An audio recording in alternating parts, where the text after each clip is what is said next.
কিরে বড় বড় ডায়লগ পাচ্ছিলি যে হাওয়া বেরিয়ে গেছ ফুসকালের সে লাইন করতে এই চ এই ওকে প্রপোজ করতে যাওয়ার কি দরকার ছিল? তুই জানিস না ও তোকে একদম পাত্তা দেয় না, আর শুধু তোকে কেন, ও কলেজে কোনো ছেলেকে পাত্তা দেয় না।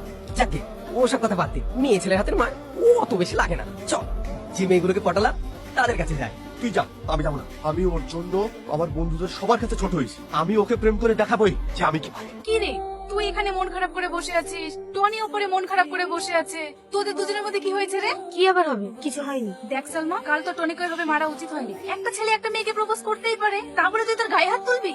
সত্যি রে, আমার ভুলই হয়েছে। আমার সামনে বলে কোনো লাভ নেই, যার গায়ে হাত তুলেছিস তার সাথে ক্ষমা চেয়ে নিস। বলছি কাল যে আমি তোমার গায়ে হাত তুলেছি ওটা আমার উচিত হয়নি, তুমি আমাকে ক্ষমা করে দিও।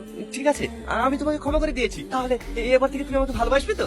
না দেখো টনি, আমি তোমাকে কোনোদিনই ভালোবাসতে পারবো না। কেন কেন ভালোবাসতে পারবেন আমাকে?